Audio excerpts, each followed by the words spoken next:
My mother tried to trick me into eating a rabbit after I lost 2 rabbits to tragic deaths. So, I, 13M, and my mother, 36F, are the main 2 in this story. My father, 43M, will also be mentioned. This happened yesterday. I really don't know what to do currently as they act like it's completely normal. My mother was in the kitchen making food. I didn't pay much attention to it as I had my own stuff to work on. My father was at work and my sister 16F was in her room. I lost my first rabbit almost a year ago through a tragic death which I don't really want to explain. We got a new rabbit around a month ago but he ended up dying because of epilepsy. It was hard watching him struggle until he finally gave in. My mother did say she wanted to cook a rabbit a few days ago but my sister and I immediately said we didn't want to eat it. The trick, my mother decided to act like she was making chicken and not a rabbit. I wasn't that hungry at the time so I didn't really eat. 1400 hours 2 p.m. rolled around and my father came home from work. He asked if we ended eating a rabbit. I was shocked.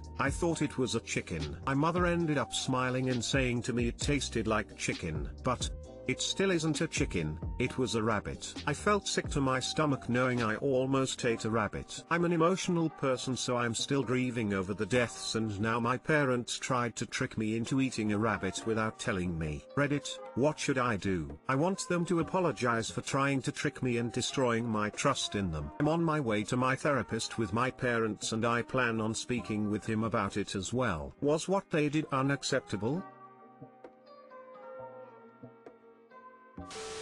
As a parent I feel that what they did was unacceptable. At 13 you are old enough to make your own decisions about what you are going to eat, within reason. I think it's very reasonable to decide that you don't want to eat rabbit, and it's not like eating rabbit is necessary for your health. I decided to become a pescatarian at age 17 and my parents respected my wishes, even though my dad thought it was dumb not to eat meat. It wasn't nice or respectful for your parents to trick you into eating rabbit. I don't even know why they would want to do such a thing. Me neither, but hey, I just came back from my therapist appointment and such. But I still need to wait until the situation dies down until I can make a proper update on it all.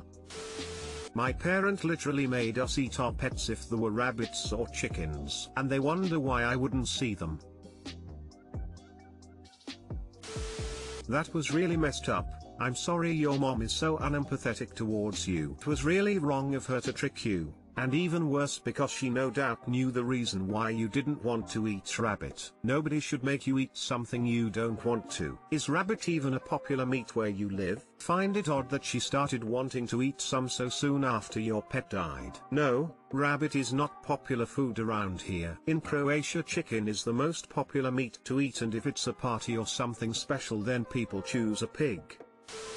I don't know what to do, but I know that it was unacceptable, insensitive and cruel. These kind of events turn people into vegetarians. Agreed. My parents tricked me into eating venison after I repeatedly said I didn't want to. Never threw a tantrum but I sobbed because I didn't want to eat a deer. And after dinner they finally told me it was deer. Except they didn't say deer or venison. They insisted on calling it Bambi, the baby deer. I was like, 11. Didn't want to eat a baby animal. It seemed unfair. Somehow they thought the argument of well it tasted okay, right, would get me over my issues and I'd chow down. Instead I went vegetarian and don't speak to my mother, who took Polaroids of me crying at my dinner plate. Great plan, guys. How do I act civil around my 17F boyfriend's disgusting family? Hi, I'll try not to make this too long. Basically, my boyfriend's family are evil sick shits who let his uncle get away with abusing him for years when he was really young. He still lives with them, including his uncle, so every time I go there, I have to see them all, though usually not much. And every time I do, I just want to knock all their teeth down their throats, especially his sick fuck of an uncle, who's always making shitty jokes and being loud as possible around me and I just want to be like, you're a pedophile. But I get that it's not about me. Not my fight. He relies on his family for a whole slew of things, so I can't be outwardly rude to them or anything. Any advice on not feeling sick when I have to interact with them please? Thank you. I recommend the customer service bland approach. When they greet you or speak to you, you put on a polite smile that doesn't reach your eyes. You nod politely but do not engage. Instead of eye contact, you look at their hairline, chin, or ear. If they ask you questions, you answer with the most bland, boring, empty response. They will be too bored to keep trying to engage you. And while you politely smile and nod, you imagine dragging them through the streets by their intestines. Uncle. My uncle is also pure bottom-level garbage. My family is also evil as well. Avoid them. Just ask her BF to not head there. His family will never respect her BF's opinion, unfortunately. Adults always think they are wiser than their kids. The best thing is to move out once he's independent. Emo, it's impossible to be civil around people you don't respect. Would suggest you avoid them. Also encourage your BF to press charges as soon as he is 18 and out on his own.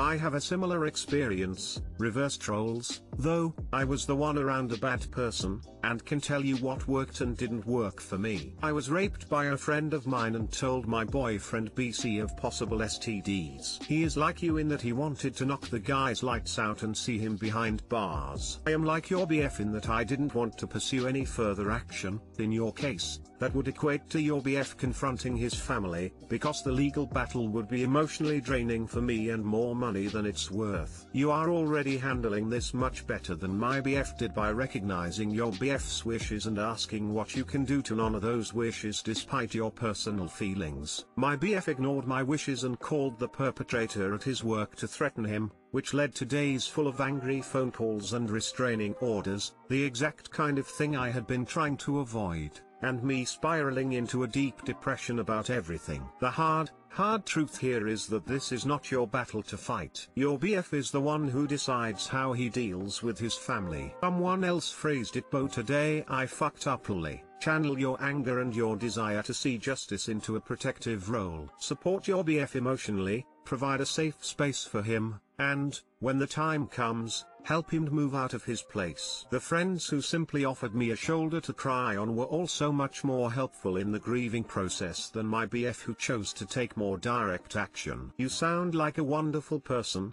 and I'm so terribly sorry your boyfriend is going through this. I wish you both nothing but peace and happiness. P.S. Do your parents know what's going on? They may be a good source of support for your BF outside of his toxic family dynamic.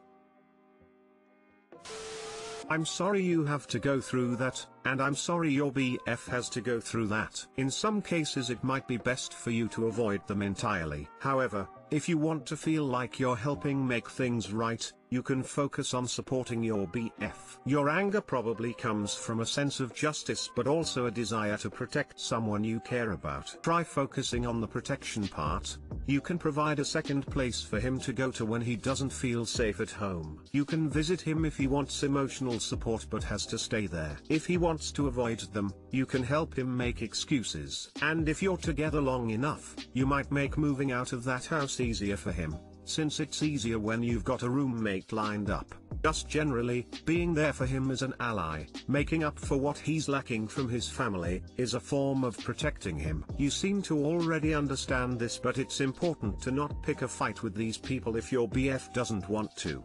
Not just because he's dependent, but also because he might not be comfortable doing it and that's his choice. You could also talk to him about how you're feeling now, but make sure not to make him feel like his relationship with his family is making a burden for you, because then he might just feel worse.